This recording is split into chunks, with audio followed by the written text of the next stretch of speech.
I hammer down once, that gives me a surface reading, or just below the surface.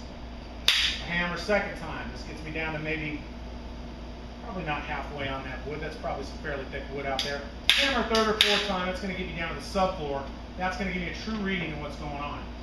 And the reason that I want to know what's going on where the floor meets the subfloor is because if I don't get it dry, and Mrs. Johnson has her floor that was cupped, has it sanded out and refinished, and a month later it cups up again, who's holding the bag on that one? I'm holding the bag. I don't want to be left holding the bag. I've never been sued in 15 years, and hopefully it's not ever going to happen. These guys can also be used if you've got a two-story loft, so we wanted to get in the crawl space and go underneath and hammer up and see what the subfloor was from underneath. You could also do that. Here's a picture. We've got some tape on the floor out there, and this guy's got a non-penetrating meter right here. He's got some blue tape on the floor, and he's writing down today's date. It's May the 16th, it's 3:10, and I've got a reading of 46%. Why does he do that?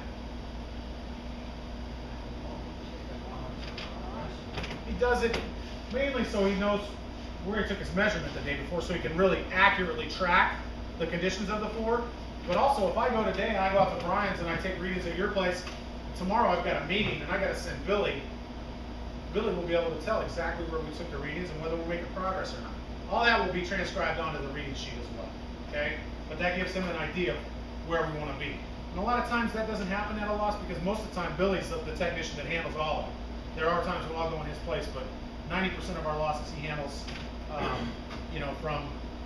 from day one to the 5th day or whatever day the close would be. Infrared cameras, we talked about this a lot already as well.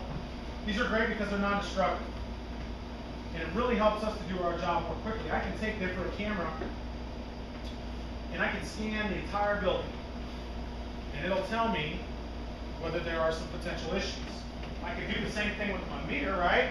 But then I gotta take it and I gotta run it over every single piece of material throughout the entire building. So the infrared camera really helps us to speed up and become more efficient in what we're doing. It also allows us to see more. With the naked eye, we can see about 50% of the building. With the infrared camera, we can see about 70% of the building structure. So it allows us to do a lot more with the, than just with the naked eye.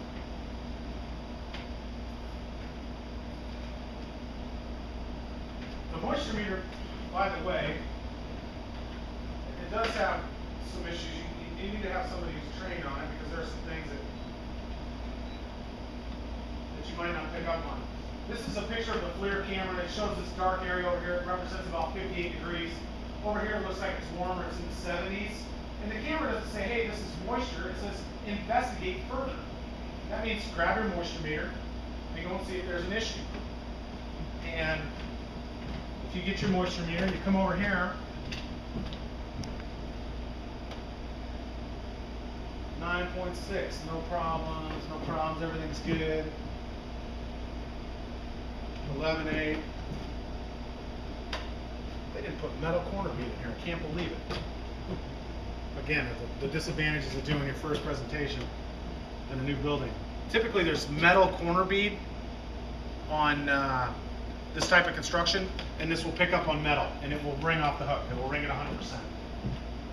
But since there's no metal in there, I can't make that example. I have to come to my DU, which will tell me there's 100%. So there is room for pilot error if you've got a technician who doesn't know what he's doing. Another case study. This was a mystery to us. The leak flooded the first floor of an unoccupied brand new home. It was a model home. It was for sale. Realtor showed up at 2 o'clock on a Sunday for an open house, opened up the front door, and water came pouring out of the house. General contractor arrived, shut down the main.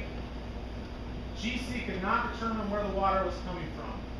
This floor had high-end hardwood floors, baseboards, shoe molding, walls, all were affected. So when we arrived, this is what the situation was. What's the typical moisture content for wood here in this area? 17. Mid-teens. 15 is kind of the high end. That's at 82.7. So it's only about 70 points too high. Fortunately, it was a tongue and groove constructed floor, and it was glued down on slab.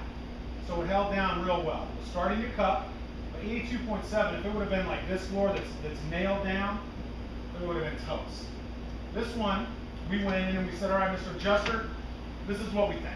We think we can save this floor. We think we're going to cause some secondary damages drying this floor out, but we think that we're going to be able to save the floor. What do you think the secondary damages would have been that we would have over dried some things and been able to save the floor? Any thoughts on that? Finished stuff. Crown.